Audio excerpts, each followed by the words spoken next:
Hello. I don't even know how to start this out. My name is Bree. Pronouns are she, they. I am a variety streamer from California. I love to play cozy indie games, role-playing games, or RPGs. I love so many things that are fantasy-based. I also love girly pop things, like your typical girly things as well. And yeah, if everything works out, this will hopefully be a YouTube video. I have a lot of games that I want to play, and including games that I buy myself and games that are gifted to me, but I don't always have the time to showcase them on stream, unfortunately, nor the energy, being a chronically ill individual. So, we're going to give this a try. It'll probably be a little choppy because I have never done anything like this before, and I don't know how to edit videos, but that's okay. We all start somewhere, and this is where we're going to start. So yeah, if you're here and watching this gameplay, thank you. I appreciate you. I mostly stream on Twitch at margabrita, so you can give me a follow there. I would be super appreciative of that. But we're gonna give some long form content a go. And we're gonna play a game that I have been looking forward to for quite some time, but I just haven't had a chance to get to it yet, so really excited about that. So today we will be playing a game called Echoes. It was released on May 29th of this year. I was very kindly gifted a key from Player 2 PR, so thank you to Player 2 for the game key. I was given this a while ago, actually around the time it was dropped, like the game was dropped, but I just have not had the time to play it, so I'm really hyped to get to it because this is a game that was like right up my alley. It gave me a lot of Twin Peaks vibes, and if you've ever watched Twin Peaks, if not, first of all, I highly suggest you do. But it is one of my all-time favorite shows. It's campy, it's a little bit of thriller, a little bit of mystery, a little bit of horror. It's so good. And as soon as I saw the teasers and clips of this game on Twitter, I knew the Twin Peaks inspiration. I saw it. And so I was super excited to get the opportunity to apply for a key. And yeah, I'm really hyped about this game. So I'll go ahead and read a little bit about it. So Echoes is set in the sleepy town of Greenhearth in the rural American Northwest. Very Twin Peaks. The sudden death of his best friend Arthur brings NYPD detective Ricky Fox to Oregon's countryside to begin his own unsanctioned investigation. As Fox, players will search for clues and evidence, interrogate the off-kilter townsfolk, and follow a thrilling tale full of twists and turns in their quest to uncover the dark secrets lurking beneath the unassuming surface. Do beware, however, if you dare dig too deep to find the truth. You never know what horrors you may awaken. Gorgeous black and white hand-painted illustrations evolve and shift with each new chapter. From a soft grayscale to a technicolor-drenched finale, Echoes is a visual treat. Parallel to the changing style, a narrative that delights in surprising you, at once a film noir pastiche, and then seamlessly melting into an 80s horror flick, not film. Yeah, this sounds so cool. Like, so cool. I'm really excited about it. On Steam, the brief little description says, follow the clues, question the cast of quirky witnesses, and uncover the secrets of the little town of Greenhearth. But the deeper you dig, the more you risk awakening eldritch horrors. Will you crack the case with your sanity intact? I don't know. I guess we're gonna see, right? So it is a point and click game. So it seems like it's pretty simple gameplay. It's like a visual novel style. I adore visual novel games.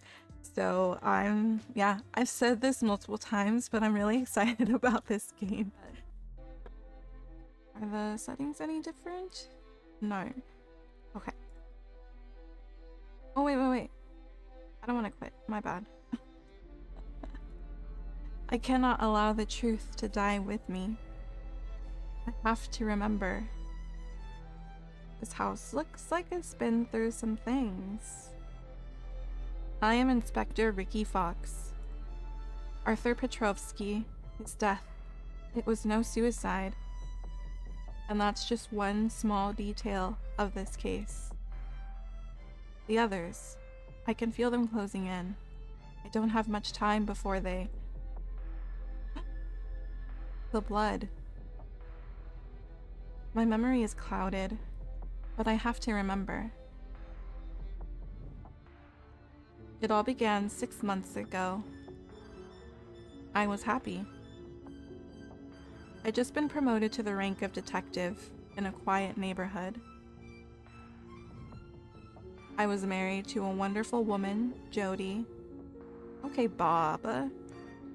This is me. We decided to start a family. Chris, my son, are you safe? And then the news struck us like a slug in the jaw. Our best friend, Arthur Petrovsky, was dead. Jody was inconsolable. Our ties with him had been pretty stretched since he'd moved to the other end of the country, but still, we couldn't accept the results of the inquiry. Suicide? It was so out of character. On June 30th, we received his ashes with no explanation. Apparently, Jody and I had been listed with the insurance as his only emergency contacts. I tried to find out more through the internal police files.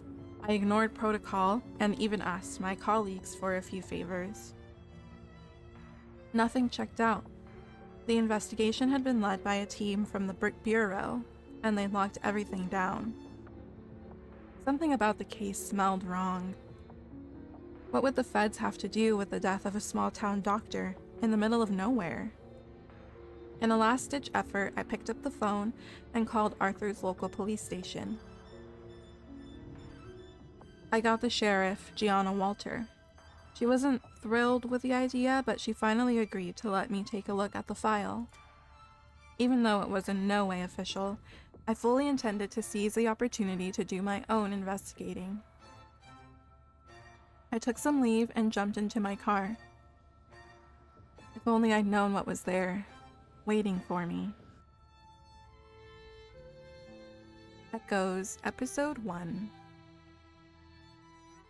Greenhearth. Oh, this is beautiful. Arthur had lived in Greenhearth, a small town at the other end of the country, sandwiched between two nature reserves. It might have been a backwater, but the surroundings were magnificent. Great forests of pine and oak clung to the sides of the mountains that overhung the valley. The town was accessible by a single road that bypassed the reservoir dam which provided the region's power, before winding down to join the main street. It didn't take me long to find the precinct. A few minutes later, I was stepping through the door. Gianna Walter was a frosty woman who didn't like a job poorly done. The first thing I noticed as I approached her desk was her arctic blue eyes that stared at me with disturbing intensity. I love how, even though this is a black and white game, they colored in her eyes to really make that pop, like you can see the intensity there. Detective Fox, I presume? I'm Sheriff Gianna Walter. Good to meet you. You too. Dr. Prochowski and I were close. His death, especially in these circumstances, was a big shock to my wife and me. As for the inquiry, look, detective, I understand you're grieving for your friend, but I assure you everything was done by the book. You can see for yourself. Really? Weren't you surprised that the Bureau was looking into this case? Yes, the Bureau took the case seriously. One more reason to trust their conclusions, don't you agree? In theory, this kind of incident was dealt with by the local police, except in exceptional cases. I was pretty sure the sheriff was aware of that, which led me to believe that she wasn't going to be very cooperative. I predicted that she'd let me take a glance at the file and nothing more. Well, anyway, I guess you must be pretty tired from your journey. I took the liberty of booking you a room at the Golden Sky. Maybe you'd like to get some rest before you get started? I'm gonna say let's not waste any time. Listen, it's still early. Let's not waste any time. Alright then. I'm listening. Where do you want to start?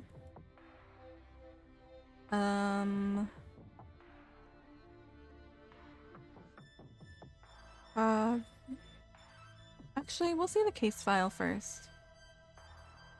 I'd like to see the case file. Of course. However, I should warn you, there's not much to see. What does that mean? Most of the documents, like the autopsy report, for example, were requisitioned by the feds. Come on, I'll show you the few pieces they left behind. During your adventure, Ricky Fox will have to search for clues in some scenes. A radar will appear on the screen to help you discover the clues.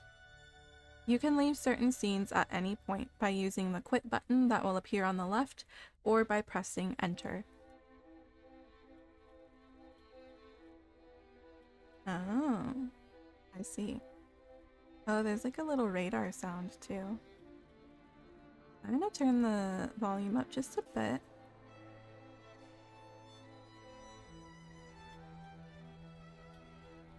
Arthur's phone. His last call was to an Ernest Bull. The sheriff could probably fill me in on his identity. For that matter, the man may have been the last person Arthur spoke to before he died. The rest of the device's memory had been erased. Arthur must have made the call after he deleted everything. It wasn't much, but it was still a lead to chase up. And then, this looks like a notebook.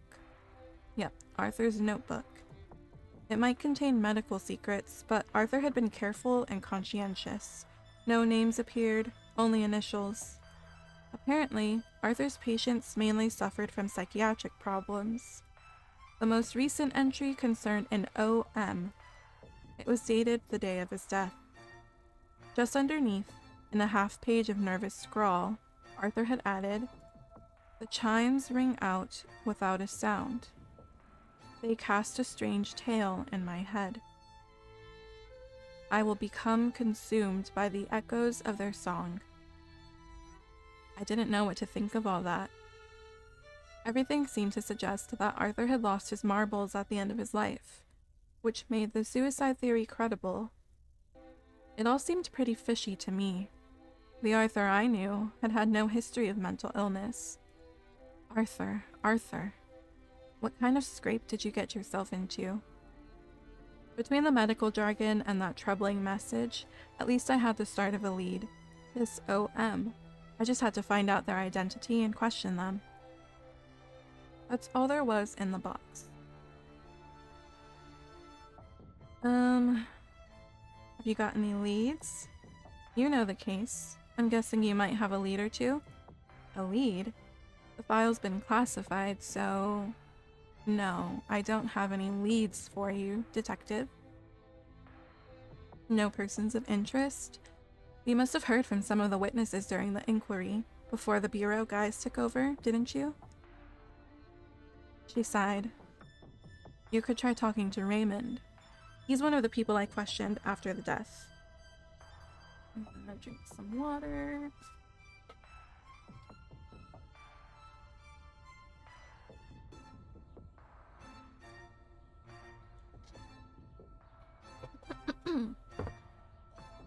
Raymond? Just Raymond? Raymond Kowalski, but very few people know his last name. He's a vagrant. Do you know where I can find him? He spends his days hanging around the diner downtown, the Greenhearth diner. I don't think you'll have much trouble finding him. Great. That'll give me a chance to grab a coffee. Although, can I ask why you think this Raymond is a person of interest? During the initial inquiry, several witnesses reported that Arthur had been spending a lot of time with him in the final days before his death. Obviously, he's been interviewed several times during investigation, first by me, then by the investigators from the Bureau, but there was nothing conclusive. Raymond's extremely paranoid, and that's without even taking into account his mistrust of the forces of law and order. Real, honestly. Of course, you can try talking to him, but I don't think you'll have more success than we did. I'm still gonna give it a try. You never know. You're probably wasting your time, but that's up to you, detective.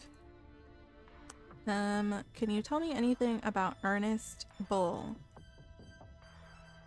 He's the manager of the Golden Sky Hotel. The phone records show that the last call Arthur made was to him. I know. As you might guess, that lead took us nowhere. Bull's a busybody and a mischief maker.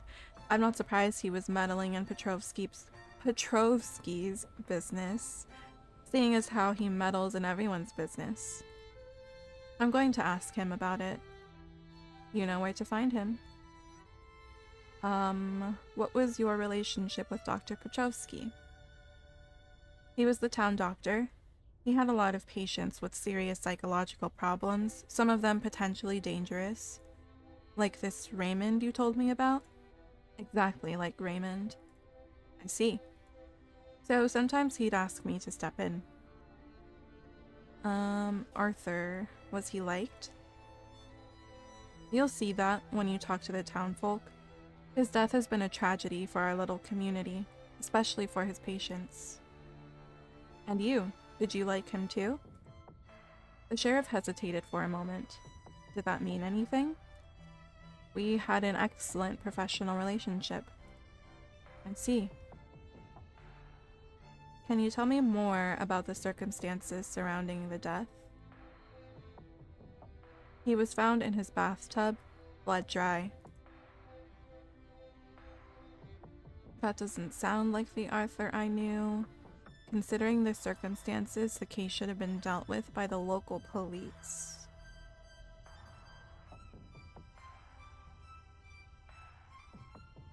I'll say that doesn't sound like the Arthur I knew.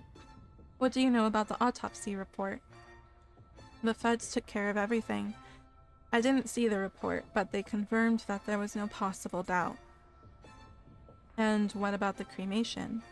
Arthur had always said he wanted to be buried in his family vault. That's the procedure here.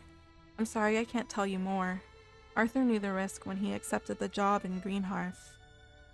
The procedure? That seemed strange to me, but I didn't push it, especially so soon in my investigation. I figured I'd have other ways of finding out more without putting the sheriff on the spot. Just one last thing. Who found the body? I did. You? What were you doing in his home? When he didn't show up at his practice, I decided to go to his apartment. That's how I found him. Okay, time to investigate. We can question Ernest Bull or go to the diner. I feel like Ernest is probably less likely to be a good lead than anyone at the diner. Also, I really am just loving the parallels to Twin Peaks. Like, we have a detective going to the PNW. You know, everything is super green and the nature is beautiful. We have a hotel. that we're gonna be staying in, and there's a diner. We're gonna have a damn good cup of coffee. I'm loving this. This is so fun. Okay. Actually, I want to see the name. I can't remember the name of the Twin Peaks.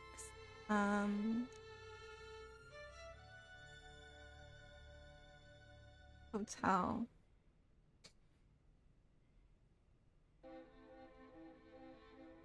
No, not in San Francisco. I'm in the show. Thank you. The Great Northern Hotel? That's what they called it, right?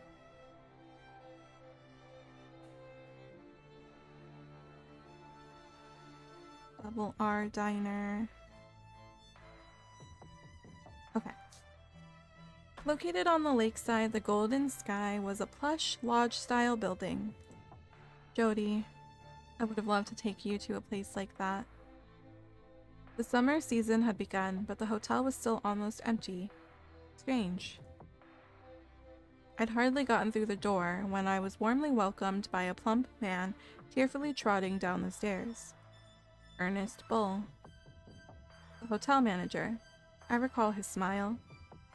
Hello, and welcome to the Golden Sky. Detective Fox, I presume? Glad to have you here. Good to meet you. I see you're well informed. Oh, you know, news gets round fast in our little town. You can leave your bags here. I'll have them taken up to your room. Great. Can I do anything else for you? Talk about the call made on Arthur's phone. I'm investigating Dr. Petrovsky's death, and it would seem you were the last person he called from his cell phone. What did he say to you? Look, I won't deny he called me, but it was a private conversation, and I'd like it to stay that way. Come on. You can trust me, my lips are sealed. Bull hesitated a few seconds, weighing up the pros and cons. Then he finally said, I hope you can keep this to yourself. Silent as the grave. You have my word. Alright. I just don't want this kind of thing to get around. He wanted to book a room for him and a young woman, but they never showed up. I guess you can understand why I didn't want to talk about it. I didn't want to tarnish the good doctor's memory. How do you know who he planned to share the room with? That's simple. He asked me to show her up to the room if she arrived before he did. I guess he wanted to keep their little meeting quiet, if you know what I mean. See. And this young woman, I'm guessing you know her? Bull waved me to come closer before murmuring quietly. It was Liz Cole. She's a waitress at the little family diner. Thanks. Alright, let's investigate. We already questioned him, right? Never mind. Okay, so we'll go to the diner then. The little downtown diner was an archetypal meeting spot. The kind of place where you could find reasonably priced home cooking or grab a coffee before work. Most of the townsfolk probably came and ate here pretty often, which made it the perfect spot to ask a few questions. Also, I'm going to turn up the volume just a little more.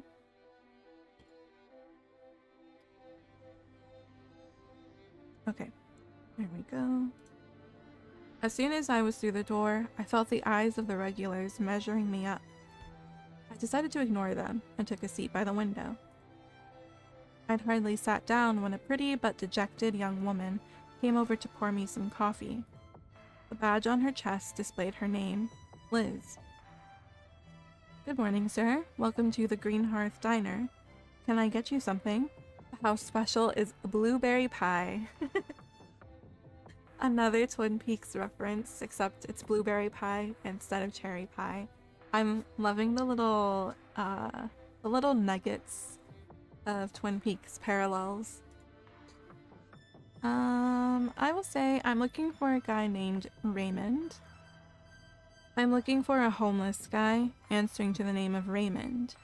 Do you know where I can find him? Oh, he comes in here a lot.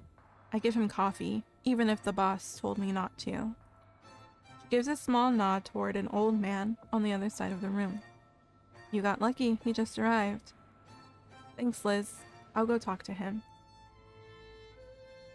Raymond looked like a plain old hobo at first glance, but when you talked to him, you quickly realized that something about him wasn't quite right.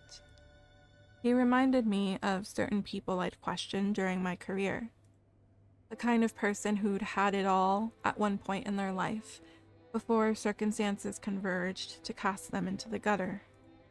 In any case, he was obviously nervous. What do you want from me? Just to ask a few questions. Questions? Questions about what, kid? About the death of Arthur Petrovsky. He committed suicide. Got a problem with that? Yes, that's why I'm here. Give it up, man. Nothing good'll come out of poking around in that. I was told you were close, you and Arthur. I'd just like to hear your version of the facts. What's it got to do with you? I'll say he was my best friend. I just want to know what happened to him. And you're asking old Raymond, the guy who stinks of booze, who everyone wants to see the back of. Something tells me that Arthur didn't feel that way about you. Am I wrong? That's a good joke. He was your best buddy, but you don't know anything about him. He ditched me, just like the others. All of them traitors, all traitors in this shitty town. Raymond heaved a long sigh before taking a mouthful of coffee. Okay. You're the cops, but you're not from around here, right? Yes, but... No buts. It's all over for me. But you? Maybe you'll get somewhere. So I'm going to throw you a bone here. Perhaps that way you'll get off my back. I'm sure there's stuff hidden in Petrovsky's place. I'd have had to snoop around myself, but everyone's watching me. If I so much as move a muscle, they'd be down on me like a ton of bricks. And old Raymond doesn't want to end up in the can, if you catch my meaning. I guess the sheriff didn't give you the address? He scrawled it down on a napkin and slid it across to me, glancing out of the corners of his eyes as if we were being watched. Thanks. Don't thank me. Nothing good'll come out of scratching around in this steaming heap of shit. Let's go ahead and question Liz again. Another coffee, sir? Did you have a relationship with Arthur Petrovsky? I've heard some information that suggests that your relationship with Dr. Petrovsky was more than a casual friendship. Can you tell me more? You're making a mistake. People are mean. That's nothing but dirty gossip. It's disgusting how people could think such things about the doctor. I'm gonna say I understand. You must have been seen with Dr. Petrovsky, and just like that, the rumor got started. There. They saw me, but he was just my doctor. I was just one of his patients, nothing else. Arthur always did all he could to protect me. He understood my problems. Your problems? If I'm living a normal life, it's thanks to him. But now he's gone. I'm scared. Can we talk about something else? It's just too sad to think about. I'll give it up for now. For now. Of course. Thank you, Miss Cole. Poor Liz. She seemed so lost. I had no idea just how lost she was. Okay, let's go to Arthur's apartment. Oh wow. It's a mess in here. Holy shit. Arthur's apartment was in a well-located building in the town center. I approached it discreetly, but contrary to what Raymond seemed to believe, the building didn't look like it was under surveillance. The police had taped the door, but it wasn't locked. I pushed it and found myself faced with a total shambles.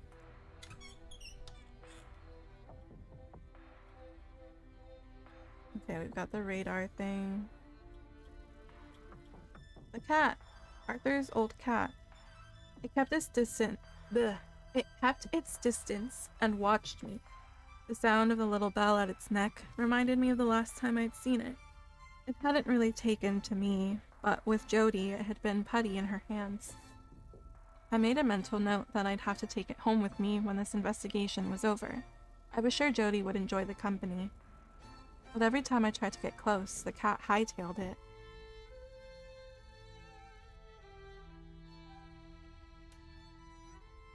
Okay, let's see what else I can look at.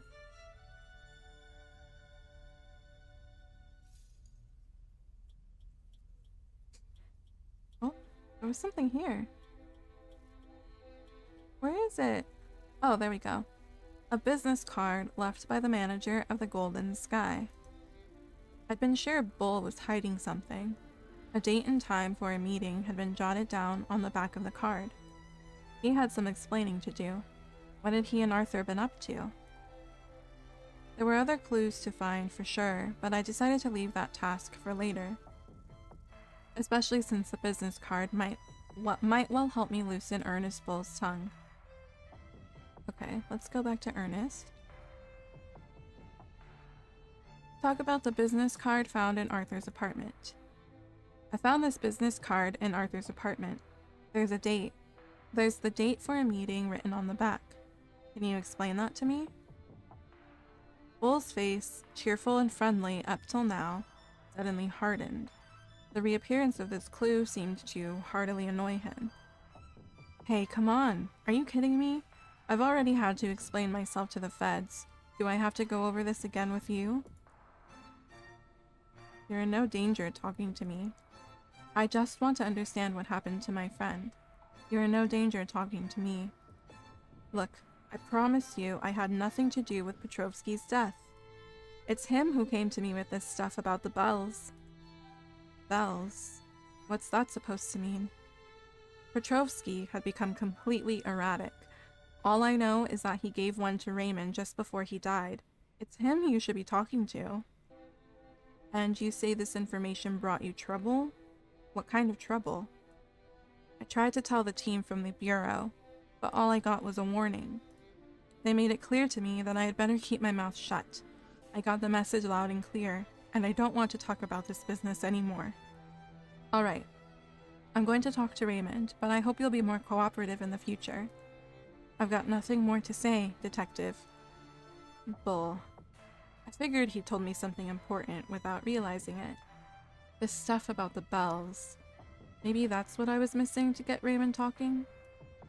Up till then, the investigation had seemed open and shut. I didn't yet know just how wrong I was. Alright, let's go talk to Raymond again. When I got back to the diner, Raymond was gone. Faithful to her post, Liz came over to greet me. Hello again, Mr. Fox. What can I get you? You want another cup of coffee? No, Liz, that's kind of you. But I'm looking for Raymond. Do you know where he is? Sorry, Mr. Fox. He left a while back. And you don't know where I can find him? No, I'm sorry. I don't think he'll be back here today. Okay, thanks, Liz. You're welcome. We'll go to the hotel for the night. Raymond had vanished. Ooh. Okay, now it's loud. I do wish there was a way to change just the music volume. Because it's the music, really, that gets loud for me. Okay. Oh, wait. It says something about Raymond vanishing. Hold on. Raymond had vanished. It was late, and I only wanted one thing, a good night's sleep. I decided to leave the next part of my investigation for tomorrow. Resigned, I went to the hotel to rest and think. Clearly, there was something not quite right about this town. Arthur had been involved in something shady. I tried to reach Jody, but got the answer phone. In any case, I didn't have much to tell her. It was too soon to have a solid theory about what had been going on in Greenhearth. The hotel was as comfortable as it had seemed, and I collapsed into my bed. The morning sun seeped between the curtains into my room, illuminating the patterns carved into the hardwood paneled walls. The understated luxury of the hotel almost made me forget the town's ominous nature. I was ready to investigate and find out the truth about my friend's death. I felt invincible. What a fool. I should have left while there was still time. I should have gone back to my wife and forgotten this strange little backwater. The first thing I did that morning was go back to talk to Raymond. I needed to clear up this business about the bells. Unfortunately, the vagrant wasn't around. Was he avoiding me, or was this simply bad luck? I'm gonna turn the volume back up while there's no music. Oh, hello, Mr. Fox. Liz hurried over to pour me some coffee. Would you like a piece of pie today? Or maybe bacon and eggs? Order the eggs and a piece of pie. Hell yeah. You know what, Liz? I'm going to take both. Oh, okay. Great, Mr. Fox. I'll get that for you right away. Hold on. Have you seen Raymond today? No, he hasn't been into the diner this morning. Sorry. Anything else, Mr. Fox? No, that's all. Thanks, Liz. I just hit the first snag of the day, and something told me it wouldn't be the last. The fact that Raymond wasn't there yet didn't tell me anything much. Had I been dealing with Arthur's killer? His behavior and his attitude were certainly fishy, but it was still too soon for a working hypothesis. I had work to do, and I wondered just where I should start. Let's go question Gianna. Good morning, Detective. Did you sleep well? The rooms at the Golden Sky are very nice. Thanks for booking me a room there. You're welcome. So tell me, how's your investigation going? Were you able to talk to Raymond? Was it enough to put your mind at ease? It's a bit too soon to start drawing conclusions, although I'd have liked to have asked Raymond a few more questions, but I can't seem to get a hold of him. I guess you've already stopped by the Greenhearth diner? That's where I started. Look, I can't say I'm surprised he's made himself scarce. I did warn you about his mistrust of the forces of order, didn't I? The old fella has to spend his nights somewhere out of the rain and cold, right? Have you really got no idea where the popular spots with the homeless are in your jurisdiction? Gianna sighed. I'll assume you don't know the town very well yet, Fox, or you wouldn't ask me that. The population of Greenhearth has decreased fourfold over the last 50 years. If we add the area's rich industrial past, not much of which is left either, into the equation, you can imagine the amount of abandoned buildings an individual like Raymond could set up home in. Saying that, he can't have gone far. What makes you say that? Since Petrovsky's death, the police station has been responsible for delivering his patients' prescriptions. The next delivery should arrive today. Tell me some more about this medication. Why does Raymond have to go through you to get it? Petrovsky's patients need special doses. They can't be found in the drugstores. Until a new doctor arrives, the lab sends them direct to me. Hold it. You mean to say that Petrovsky's patients are dangerous? Yes, some do pose a potential threat, especially since they're probably unsettled by Petrovsky's death. I'll just say I suspected as much. If you think that one of them is responsible for your friend's death, I'll stop you right there. Obviously, that was the first lead we followed during the investigation. Look, Sheriff, I'm not knocking the work of our colleagues in the Bureau, but I'd rather draw my own conclusions. I guess there's no chance of you being satisfied with what you've seen and heading off again today? No, sorry. I won't leave until I know what really happened to Arthur. Gianna Walter let out another of her trademark sighs. Fine. As long as you don't louse up my town, I'm prepared to tolerate your presence here. And if you want to make yourself useful, seeing as how you're so determined to track down Raymond, drop by later and I'll give you his medication. Thank you, Sheriff. Don't thank me yet. You'll see it'll be no picnic. Until then, beat it. Any other leads? Oh my god, she's so annoyed with me. She's got 3 people to see about an accident on the dam today. Oh my god. Okay, I'm sorry. Let's go back to Arthur's apartment. Jesus. Arthur's apartment hadn't been miraculously tidied up since the day before, but I couldn't put off my search any longer. I knew what I had to do, even if the prospect didn't exactly delight me. I rolled up my sleeves and began foraging for clues. This time, I managed to catch the damn cat. I took a good look at the bell it had on its collar. There was a number engraved inside. It had to be a clue, but I still needed to figure out how to use it. Then the animal squirmed away to skulk, growling, under a cabinet. Too bad. I wouldn't be taking it back to the hotel with me this time. That said, the kitty looked pretty healthy. It must have found someone to feed it, as well as a way of getting in and out of the apartment as it pleased. Alright. Something. This bottle. A bottle of whiskey? Arthur had loved hard liquor. Me, I was more of a beer kind of guy. The odd thing was that I was almost certain that I hadn't seen this yesterday. I was just gonna say, I don't remember seeing that. But someone got in here last night and left this bottle in full view? That was very fishy. Or maybe, was it a message for my benefit? Anything else?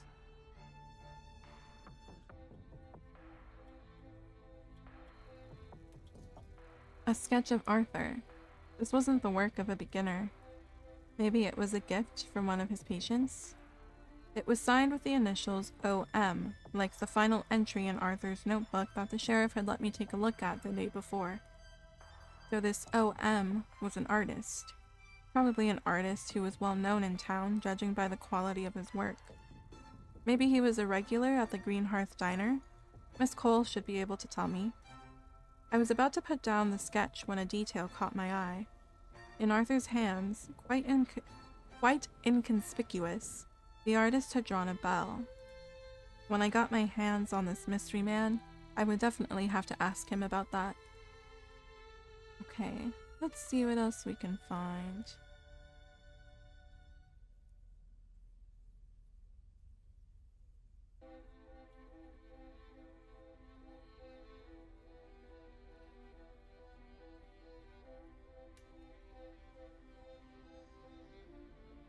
Is that it?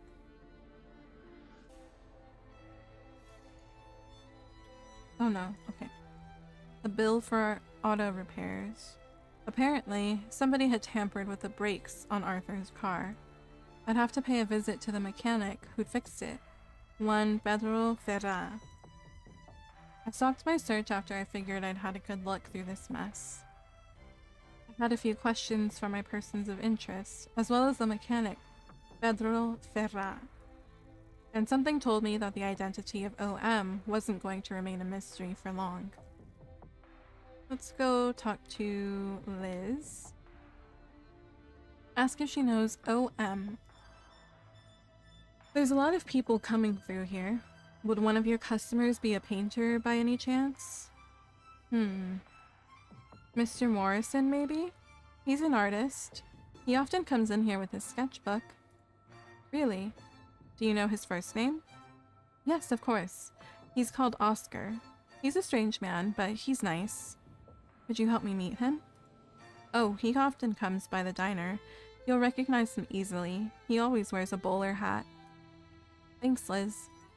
Oscar Morrison. Initials O and M.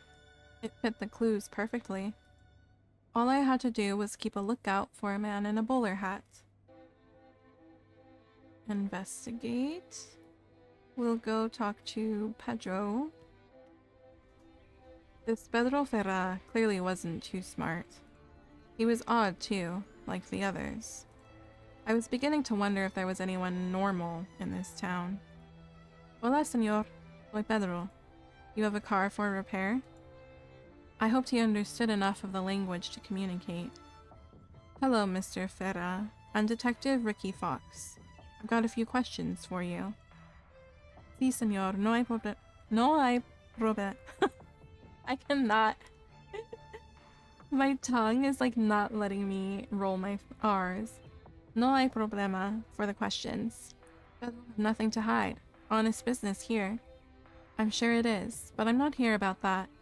Tell me, did you repair Dr. Petrovsky's car recently? Do you remember? Yes, I remember. Accident. That's rare here. Can you tell me more about the repairs? Nothing to say. I don't want problems with La Policia. I'll say don't worry. I don't want to involve the local police either. Dr. Petrovsky was my friend. I'm just trying to understand why he's dead. Entiendo. Problem with brake. Strange. Sabotage. Sabotage. You're telling me that this was a criminal act? See, 3 other cars with problem of brake the last month. 3 other cars? Who else came with a brake problem? The fat man of the hotel. Ernest Bull, alright. Who else? Sheriff Walter. And old man with beard? An old man with a beard. Raymond? No, not Raymond. Raymond don't have car. I don't remember the name. Federal had responded too quickly at the mention of Raymond. Maybe he knew more than he was telling me? In any case, I guess I should talk car repairs with Bull and the sheriff. Do you know Raymond? No, no lo conozco, pero es un cliente. A client? But you just told me Raymond's got no car? No sé. Come one day for problem with radio. I fix all things. Raymond always kind with me.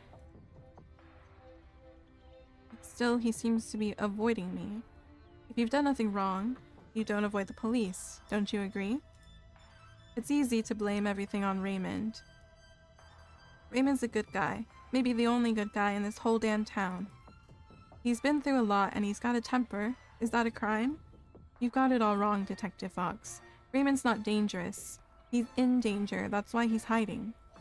The mechanic's accent and way of talking had suddenly changed.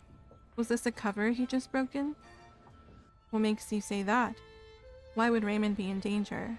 Who wants to harm him? Raymond? Es mi amigo. He is kind with me. Come here for fix his radio. The moment after, he's once again unable to string 3 words together. Strange. So weird. This is so creepy, but like so cool. Okay, let's go talk to Gianna again. Bring up the sabotage of the sheriff's car. I heard that your car was tampered with recently. Why didn't you tell me? I'm not very popular here, and there's nothing to prove it had anything to do with the inquiry. Still, the mechanic mentioned that several people have had car troubles. A fact I was unaware of. Are you sure you told me everything? With respect to your investigation? Yes, I promise you. Come back when you've got something solid, Mr. Fox. I could tell I was on thin ice, and I wouldn't get any further by pushing her. Her reaction was still suspect. Was Gianna hiding something? Okay, let's go talk to Ernest.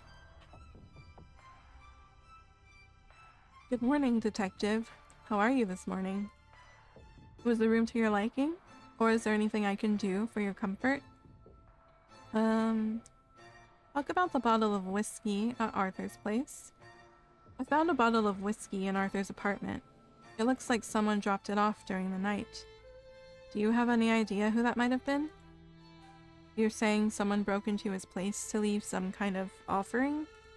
That's a pretty odd way to behave. Maybe one of his patients? Then, which of his patients would have a taste for strong liquor and the means to buy a bottle of scotch? I couldn't tell you. Certainly not the waitress at the Greenhearth diner, nor the hobo. You'd surely know better than me. You're the detective after all, right? I see. Bull seemed to want me on the trail of Oscar Morrison. But was this truly helpful advice, or was it some kind of attempt to divert my attention? Mention the car accidents. Have you had any problems with your vehicle recently, Mr. Bull? Oh, now do you see why I'd rather you left me alone? When you mentioned that you'd had a warning, was that what you were referring to? Why didn't you tell me? You don't know what you're getting yourself into, Fox. Take my advice. Go home and forget about this case. Or at least quit hassling me. I know you're still hiding something. I don't owe you a thing, Mr. Fox. Help me out, and I'll help you out. I never give out information without something in return. I'm sorry you won't cooperate, but you'll tell me what you know in the end. I can wait. Time will tell. Bull was hard to read, but I was beginning to understand what drove him. He collected information like a how do you say that? Well, a what? I've never heard this word.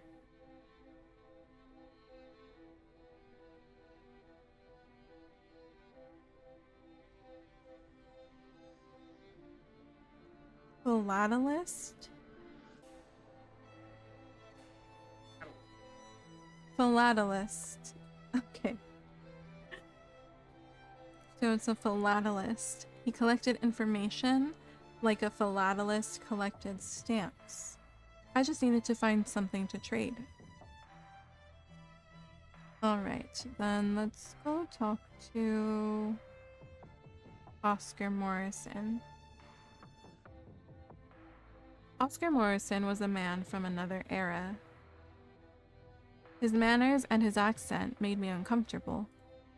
He strutted like an English lord, and despite his friendly demeanor, I could sense his disdain for me.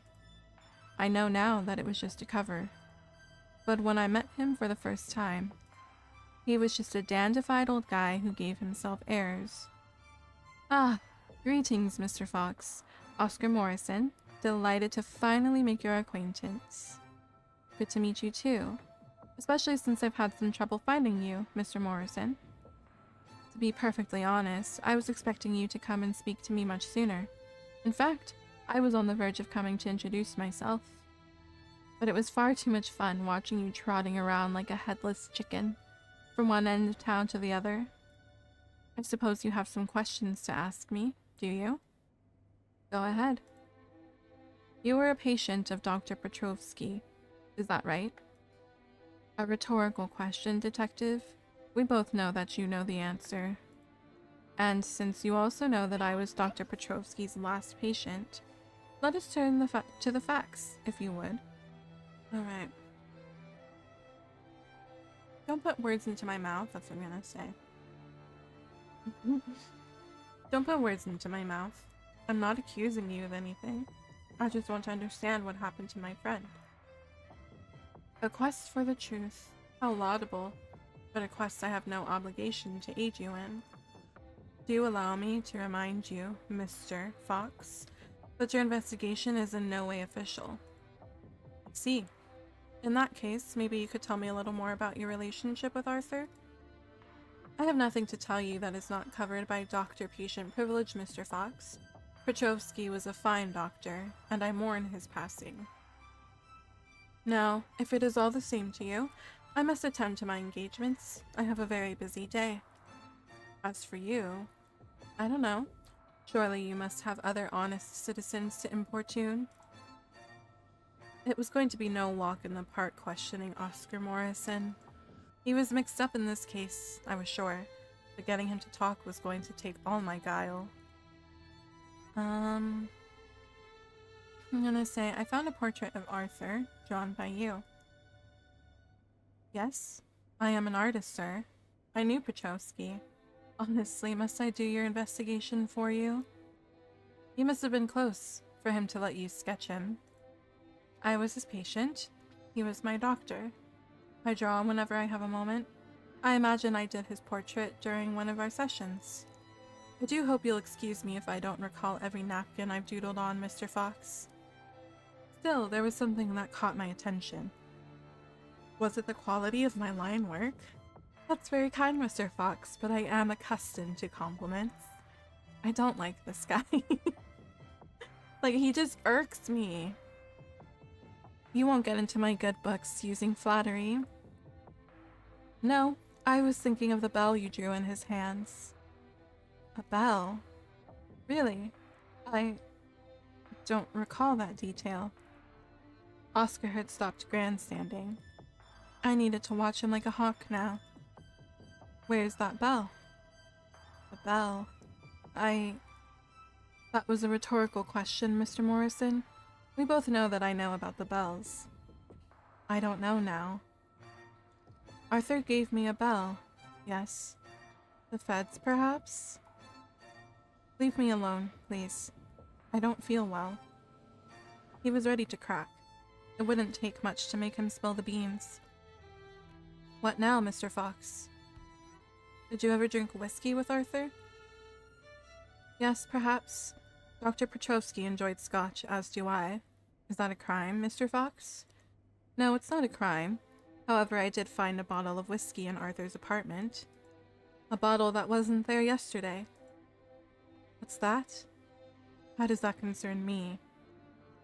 Do you know that it's an offense punishable by law to enter a place sealed off by the police? Why go back to Petrovsky's apartment, Mr. Morrison?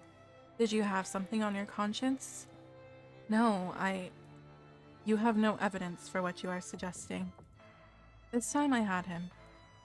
Fine, you win. Yes, Arthur gave me a bell just before he died, like several of his friends.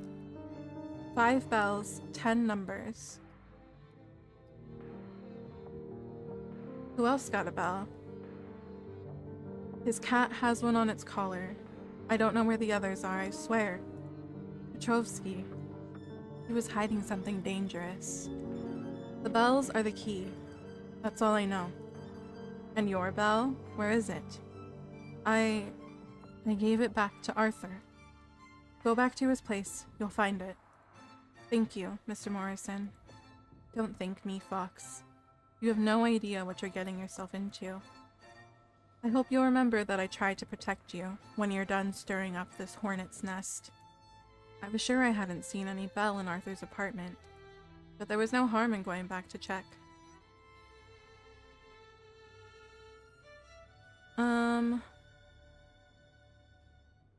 Let's go to Arthur's apartment. This place is so creepy. Wait, there's a bell there.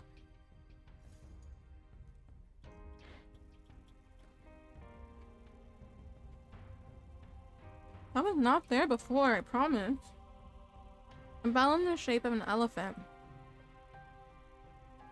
I'm snacking on some Pringles. I was sure it hadn't been there during my first visit. Such an outlandish object would have gotten my attention immediately. So this was the true cause of that visit. When Morrison had forgotten the bottle of whiskey. It almost looked like he'd wanted to put me, in some roundabout way, onto this lead. Which said a lot about the man's deviousness.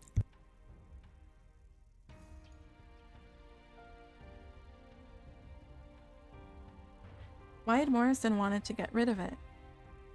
But more importantly, why had Arthur been so obsessed by these bells before his death?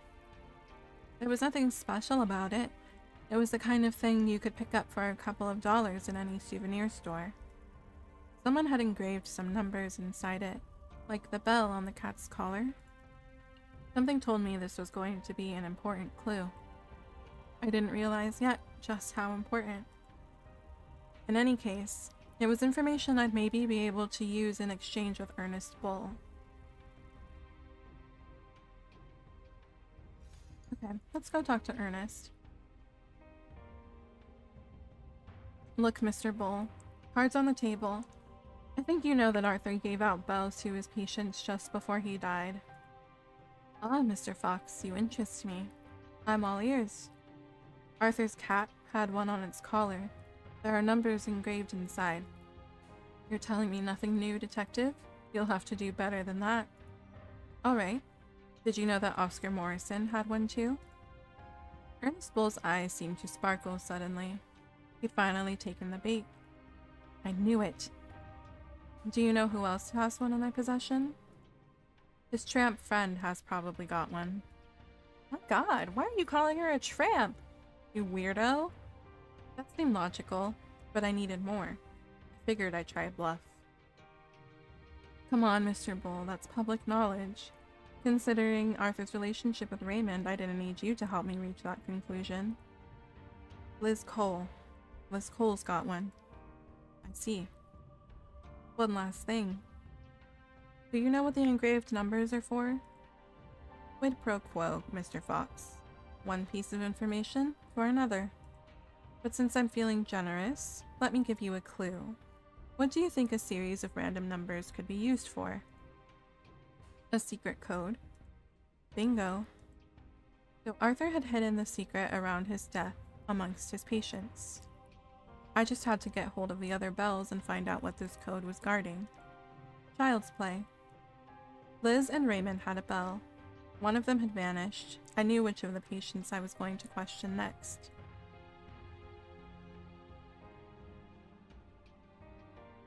Let's go talk to Liz. Another coffee, Mr. Fox? Asked to see her bell. I hear that Arthur gave you a bell. Could you show it to me, please? It's a gift. I can't show it to you. It's mine. I need to see that bell, Miss Cole. It's important to my investigation, you see? I don't want to take it away from you, just to look at it. There are numbers engraved on it. It's a crucial clue. I'm sorry, Mr. Fox. It's my final memento of Arthur. I'm too scared they'll take that away too. Liz was almost in tears. On one hand, her reaction seemed extremely irrational, but on the other, I was certain I wouldn't get anywhere by insisting. I needed to find a way to convince her, but it could wait till later. I just got a message from the sheriff. Raymond's medication had been delivered. Alright, let's go to Miss Gianna. Have you managed to get Raymond's medication? They just delivered it. Would you mind if I give it to him? Gianna hesitated before holding out the box of pills. Good. Now all I have to do is let him know.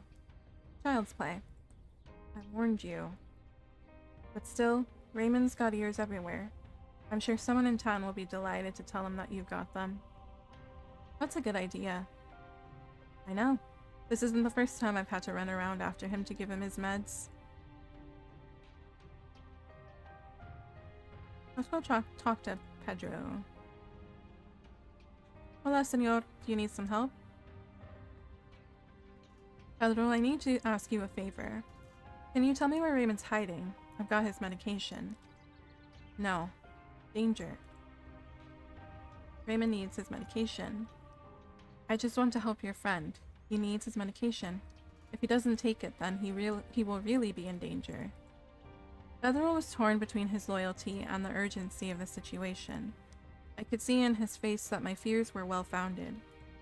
Raymond might not be a murderer, but without his prescription, he was in danger of becoming one.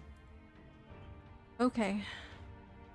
It's too late to go there today, but come back and see me tomorrow, and I'll take you to him.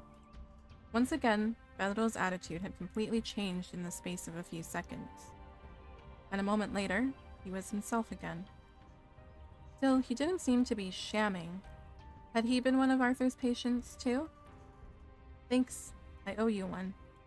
No hay problema, Senor Fox. It was getting late, and I decided to go back to the hotel. I was sure I was getting close to the truth, that soon I'd finally be able to shine a light on why my friend was dead. Big mistake. I should have left while there was still time, but it was too late. I was already in too deep. The key to the investigation was those 5 bells and the numbers inside them. I'd managed to get hold of 2 of them the day before, those of Oscar Morrison and Arthur's cat. I still needed 3 more, if I could believe what Morrison said. I knew that Liz and Raymond each had one, so who could possess that last one? That day, I knew how I'd start my day. I went to wait for Pedro at the Greenhearth diner. At her post, as always, Liz came straight over to pour me some coffee. Good morning, Mr. Fox. Will you have the same as yesterday? Just a coffee. Thanks, Liz. She was looking kind of out of sorts. Is everything okay, Liz? You're not looking too well today. I've mislaid my medication. I don't know how I'm going to manage, Mr. Fox. I need it, you see? I'll see what I can do, Liz. I made a mental note to talk to the sheriff. Maybe she'd also received Liz's meds the day before, too? Thank you, Mr. Fox. You'd saved my day. Pedro arrived a few minutes later. I greeted him, and then he led me to a disused factory, not far from his garage. This is where Raymond sleeps? Sí, casa de Raymond por aquí. Inside the factory al fondo. Thanks, Pedro. I must too open the garage. Come see me later si quiere. Senor Fox. Raymond's hideout was set up in the rear of the building, well away from the road and prying eyes. The place was pretty makeshift, with a sloppily patched together corrugated metal roof and walls that were overgrown and close to collapse. Clearly the occupant wasn't there. A pity. I still had some questions to ask him. Had Pedro warned him I was coming? Or had he cleared out when he heard me arrive? There were surely some interesting clues to be gleaned. Alright, let's see what we can find. Raymond had a battered old cassette player, probably the one Pedro had repaired for him. There was a cassette in it. I pressed play. There were muffled voices. 2 women. One of the voices sounded like Sheriff Walter. The quality of the recording was very bad. I could only pick out snatches of phrases. There was something about 10. The codename Viracocha Project was mentioned several times. In any case, what was very clear was that the sheriff was being reprimanded for what had happened to Arthur. The other voice insisted that Gianna needed to knuckle under. As far as she was concerned, the matter was closed and everything was now under control. She'd obviously taken a risk by allowing me to investigate. But who were her superiors? This business of 10 and the project with a codename were clearly not within the scope of the local police. It would seem a little chat at the precinct was called for. All right. I saw something else. Oh, here. Raymond had daubed a notebook with crazed remarks and insane surmises. The whole was an incomprehensible nonsense, every page full of paranoid ramblings. The notebook began with a poem. Reading it left me trembling. Ding ding goes the bell, silence of the predator. 10 small mad demons emerged through the flames of a blaze. The guardians hid them in human masks. Then they delivered them to their destiny. I had no idea what it meant, but the mention of 10 demons seemed important. I skimmed through the rest of the notebook. Bit by bit, throughout the entries, Raymond seemed to be gradually losing his grip on reality.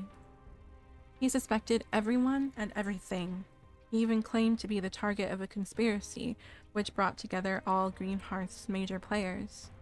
Was there any truth in any of it? That was hard to say. A bit further on, he explained his plans to sabotage the cars of people who had stabbed him in the back. Then, one of the final pages was dedicated to Pedro Ferra. Apparently to Raymond, this brilliant researcher was a traitor. Pedro, a brilliant researcher? It made no sense. Nevertheless, if I showed this to the mechanic, maybe he'd be more inclined to help me? What was Arthur's cat doing here? It was almost as if it had followed me. We measured each other up for an instant, then it strolled from the room, aiming a few plaintive yowls at me first. Okay. Anything else? Oh. It was a box of pills. It was almost full, and the label said Liz Cole. So, Liz hadn't mislaid her medication. Raymond had stolen it. The sheriff had stressed the fact that the dosage was individually adapted for each patient. But if Raymond had stolen it, that could mean that maybe he didn't need his own prescription? At least not in the next few hours. I could take them to give back to Liz. I think she'd agree to show me her bell in exchange. But if Raymond was running short in the meantime... Well, don't we have the meds? We have his meds, so I'm gonna take them. Tough luck for Raymond. The numbers on Liz's bell were too important. We literally have his meds. Raymond had accomplished the feat of filching documents from the FBI team. Apparently, the file concerned Ernest Bull. A section of the text had been blacked out, but what I was able to read between the lines was that Bull had been a police informant. He'd been relocated to Greenhearth as part of a witness protection program.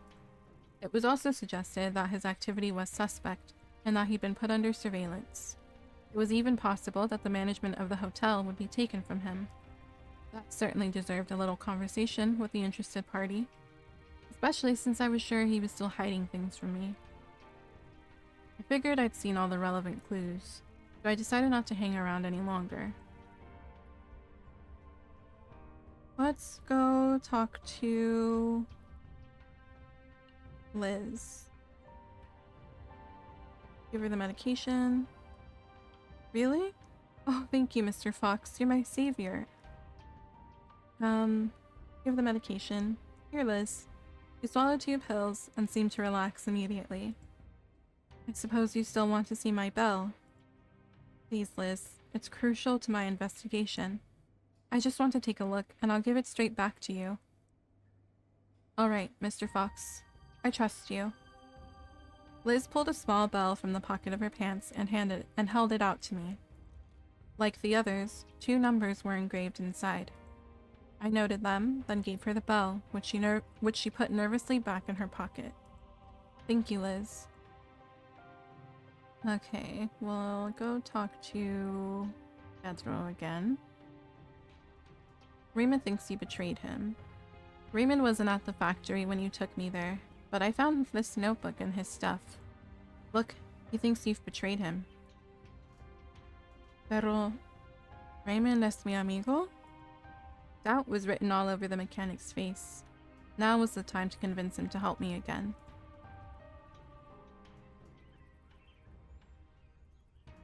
If he's your friend, let me help him. I've still got his medication. I'm ready to give it to him. I just want to talk to him. De acuerdo. I'll convince him to meet with you, Senor Fox. Estoy worried for Raymond. He's not well in his cabeza. When he's ready to talk to you, I'll let you know. Be ready. I'll do what's needed, Detective, but I'm counting on you to help him. Thank you. Anything for Gianna or no? Raymond has an audio recording of you? Sure. Oh yes? What are the 10, Gianna? What is the Viracocha project? Fox, you've stumbled across some classified information about our country's security. I can't tell you what the Viracocha project is. What I can tell you is that there are dangerous individuals in this town who were put here to be kept away from society. You've met some of them. Arthur's patients? Yes. My role in this town, apart from making sure people obey the law, is to keep these individuals safe. Your superiors ordered you to close the case. By allowing me to investigate, you're going against their orders. Why? Gianna looked away, clenching her fists. Okay, you win. Yes, I've got questions about Arthur's death too, but I received clear orders that I didn't dare to disobey. When you suggested coming here to investigate, I let myself be persuaded. I need to know what really happened to him. Am I to assume that you and Arthur... Not another word, Fox. Gianna had just confirmed my hunch. She and Arthur had had more than a purely professional relationship. I decided to leave it there, for now. Alright, let's go talk to Ernest. Talk about the file on him. Did you know that Raymond has a file on you in his possession? Bull blanched at the mention of the file. That's got nothing to do with your case, Fox. Stop sticking your nose in everywhere. Let's negotiate. Come on now, Ernest. There's no point getting all upset. I'm sure we can come to an understanding. You want the file, and I want to know what you know about Petrovsky's death. What do you say to a cordial exchange between gentlemen? All right, Fox. You win. I don't know who killed Petrovsky. I'm not even 100% sure it was a murder. What I do know is that Arthur was slowly going out of his mind. In a moment of sanity, he took a box at the Greenhearth bank, accessible with a 10-figure secret code, and he hid something there. Something dangerous. Something that would explain his death? That's what I think. He split the code between 5 of his friends, engraved in the bells he gave them shortly before his death. I know about Raymond, Oscar Morrison, Liz Cole, and his cat. Do you know who got the last bell? Will sighed. Yes. Gianna Walter. I knew it. I knew it! I knew it! They were. She's got the 5th bell. Gianna? Why didn't she tell me? The final piece of the puzzle was under my nose right from the start. Now I had to go to the precinct for a little chat with the sheriff. I just got a message from Pedro. Raymond had agreed to talk to me. He'd meet me at the abandoned factory. Okay, let's go to question Raymond. When I got to the factory, Raymond was there. He looked terrified. He spun around and vanished into the building. I shouted for him to wait, but he wasn't listening. Why was he afraid of me? Oh my god. I tried to catch up with him in the maze of corridors, but he knew the place better than I did. He was always one step ahead. What? I had almost caught up with him when I heard the gunshot. It was too late. I had failed. I looked for signs of the killer. I found nothing. It was as if they'd vanished. Then I entered the room. Raymond lay face down on the ground, motionless. My cop's instinct was screaming at me to call for backup, not to contaminate the crime scene. But I wasn't here officially. I was just a civilian, and I needed to know. I moved closer. There was a bell clutched in his bloodied hand. Inside, 2 numbers were engraved. What the fuck? GG's, Raymond. Okay, let's go talk to Gianna. Raymond's dead. That was to be expected. What happened? I managed to convince him to meet me, but he ran away as soon as he saw me. When I caught up with him, he'd been shot, a bullet in the chest. I see. Any leads for who did it? None. Thanks for letting me know, Fox. I'll do what's needed. I'd hoped talking to the sheriff would relieve my sense of guilt over losing one of my key witnesses. I should have known empathy wasn't one of her strengths. Raymond. We got off on the wrong foot, but I know now that he wasn't a bad guy. At that moment, I promised myself I'd find his killer. Justice would be served. It had to be. Alright, let me talk to her about the bells. I can hear the bells. Well, don't you hear them chime? Okay, Gianna, I think it's about time we reviewed my investigation. Very well, Fox. I'm listening. I've got a question for you before we get started, if you don't mind. Yes. Did Arthur give you a bell shortly before his death?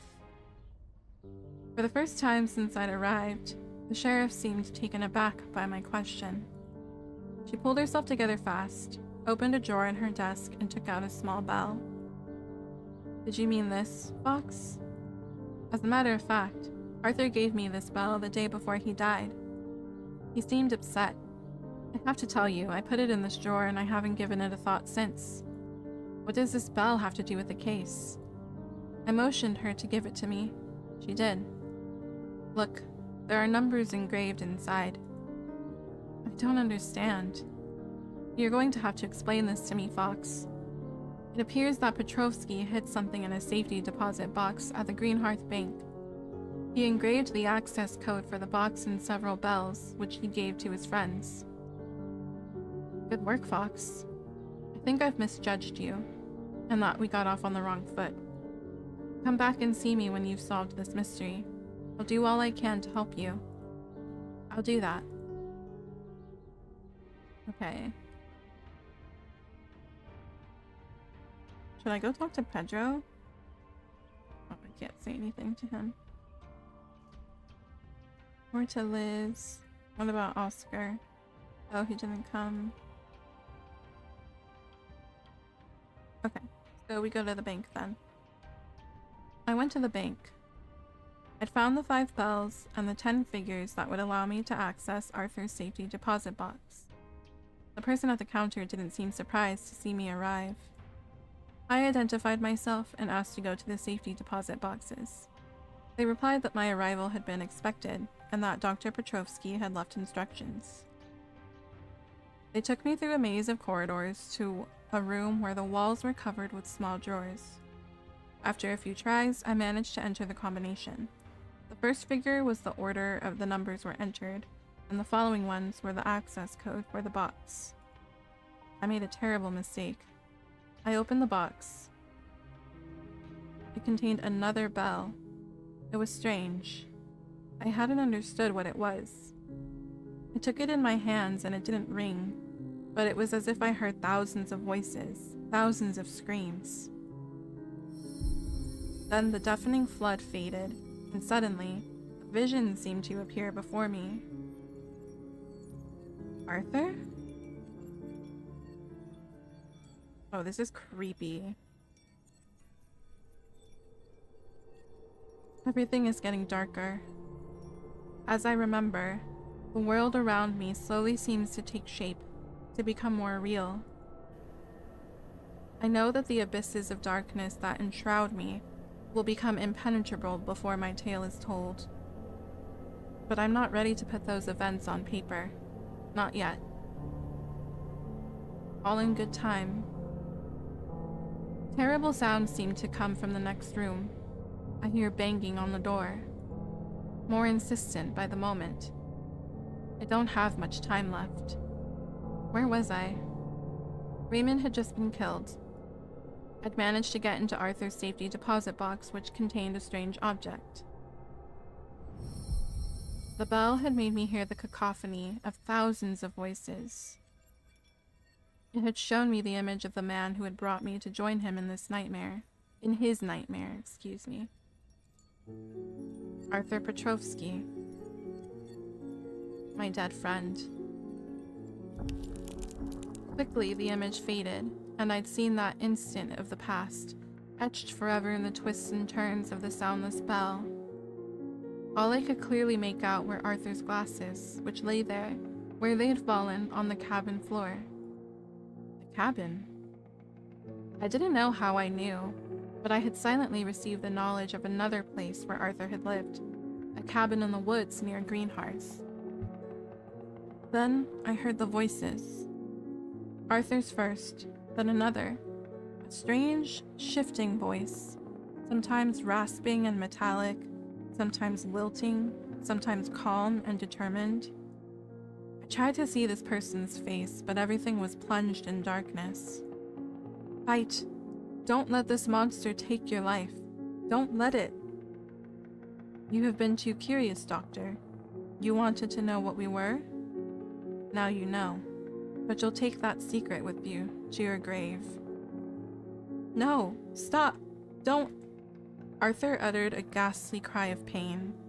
I heard grisly noises, the splintering of bone and the ripping of flesh. No! What have I done? Arthur, I'm sorry. The voice had changed again. It was a voice I knew, but I couldn't put a face to it. The foreman is too strong. I couldn't stand against him.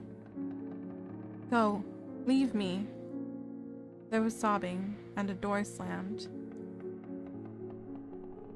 Then I was once again in the bank, beneath the cold strip lighting, with a strange bell in my hands. I thought the contents of the box would be the answer to all my questions. I was wrong. It held nothing but more questions. A secret that weighed on the town. A secret shared by Arthur Petrovsky's patients. A secret that I was about to drag into the light. Okay. That was the end of episode 1. And that was episode 1 of Echoes, a new narrative visual novel point and click game by Novabox. Thank you so much to Player 2 ER for gifting the key to me. I am really enjoying the game so far. It's super creepy. I love the mystery that we're solving. I've mentioned the Twin Peaks parallels multiple times, but makes me love the game even more because I adore Twin Peaks. So yeah, thank you all so much for watching. I will be back here on my channel for part 2 of Echoes. I believe there are 5 episodes if I'm not mistaken, so really looking forward to exploring the rest of the game. Again, you can mostly find me on Twitch. My channel is Margabrita. I will have my channel linked down below as well. And I look forward to seeing y'all again soon.